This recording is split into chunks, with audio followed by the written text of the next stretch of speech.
thing. Yeah. Number two, I think my favorite project, movie wise, because again, I love comedy. I think in my next life, I'd like to come back as a stand-up comedian because I'm a glutton for punishment the next time around. And would have to have been Spaceballs, and that was my first big movie, and done at Fox. Man, is this a good time for a story, Jim? This is the story I want our students to hear, just because of how you even got into that particular soundstage.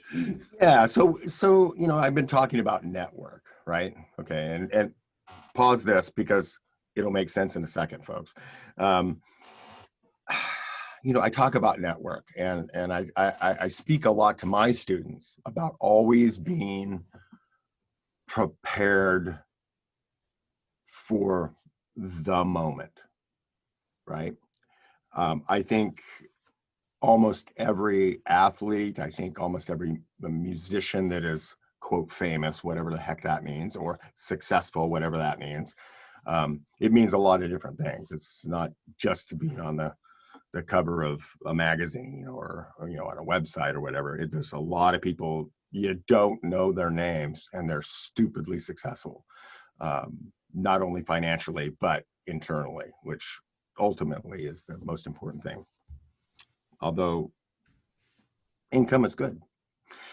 So you always be prepared, and I wanted, since I was 15, to be a studio TV and film musician. That's what I wanted to do. That was my goal from when I was 15 years old. And I remember listening to the original Mission Impossible theme in the black and white TV series from the 60s.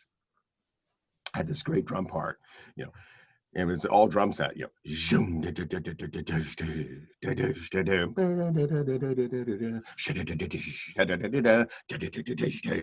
mean, it was really cool, right? I mean, Lalo Schifrin, composer, and man, Lalo Schifrin was, for a brief time, wasn't he the conductor of LA Phil for like a season or two at some point in the 80s? No, he didn't do the fill. He might have guest conducted, but he wasn't regular with them. He might have been an interim. There was a time where Lalo was like it's like, wow, that's kind of an interesting thing. Yeah, but anyway, Lalo was great. Wrote great music, all types of music. So that theme was one of the themes that made me go, I want to do that. That's cool. And so everything I did, and that's why I played mallets. That's why I worked hard on my timpani lessons. That's why I learned all these obscure instruments. I learned about what they did in the TV and film industry, because it's very different from what happens in regular recording or regular performance. I spent a lot of time doing that, and I worked on my sight reading, because that's it. It's all about sight reading. It's, you put the music in front of you, no matter what it is, and you play it perfectly, and they say thank you, that's a good take, and then you record how many doubles you have, and then they give you money. It's great, right? So always be prepared.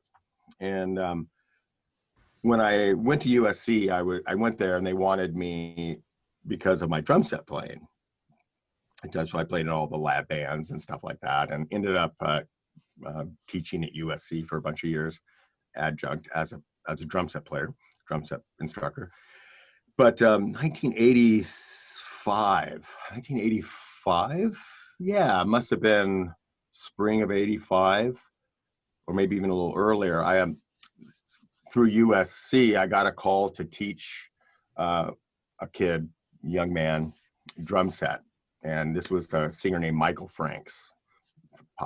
For people my age, he wrote a tune called Popsicle Toes. That was his big one. And so this was his son and his ex-wife, Popsicle Toes, right? That was Popsicle Toes. Okay. And because of that, he went to the same school as another young man who wanted to play drums. And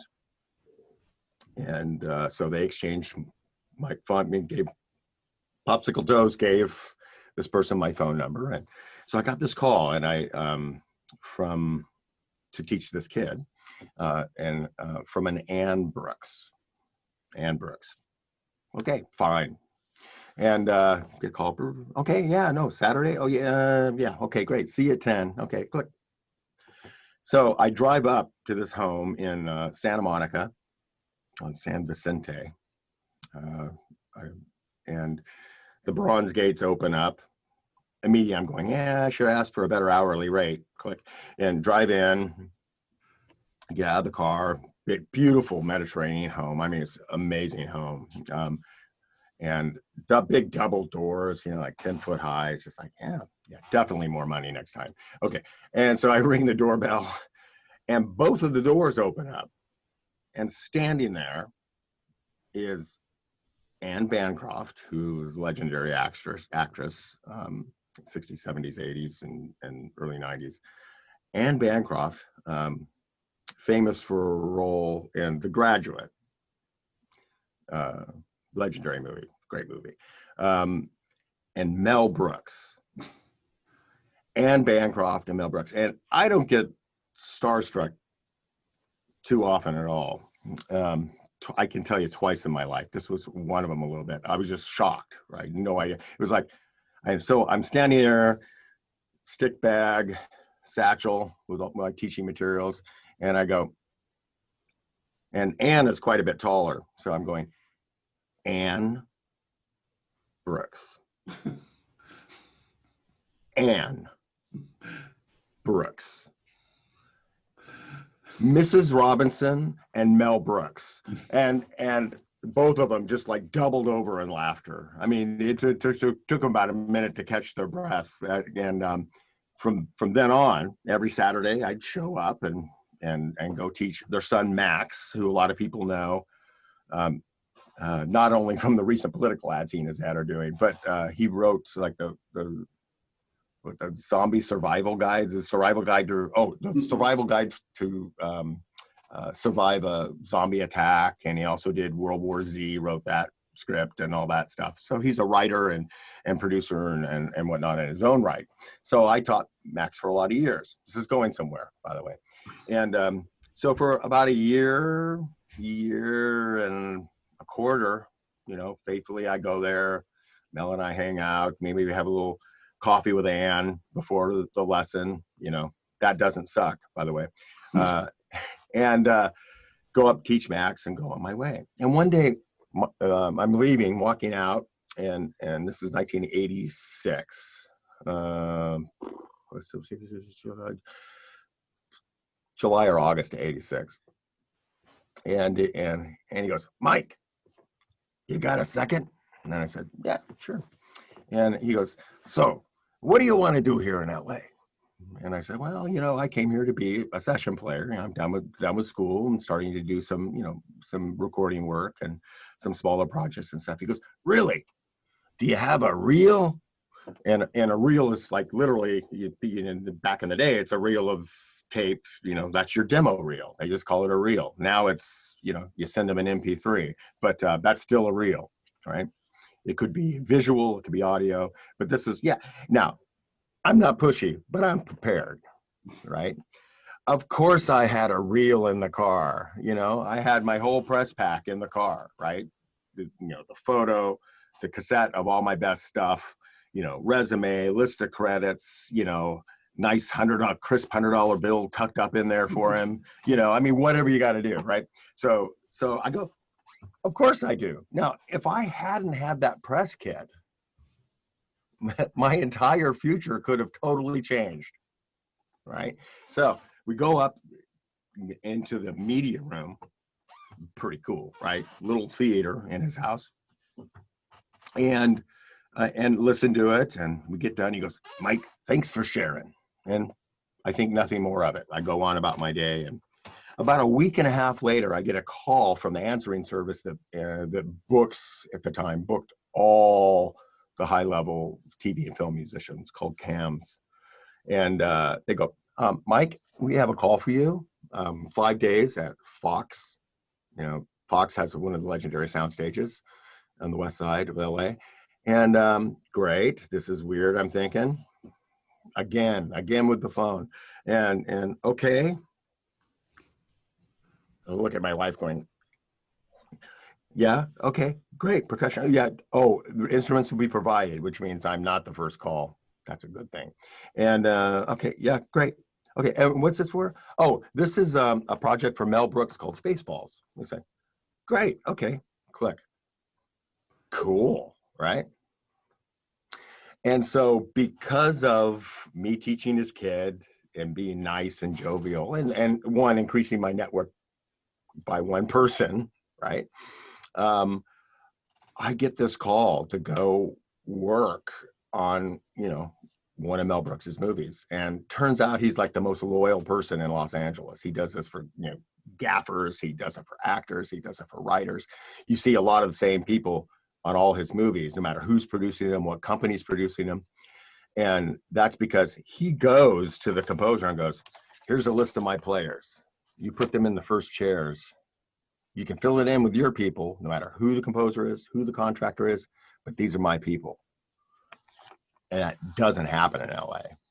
So no matter who the composer was, I got the call. And then when his drummer, Solly Gubin, who's a legendary drummer, passed away, I became his drum set player for all his stuff. And through until I left Los Angeles, last thing I worked on, I think, was Robin Hood Men in Tights for him. But that catapulted my film musician career, just that one instance, and you never know where it's going to come from. You never know. And that's so always, I think my takeaway from this and what I like to give to people is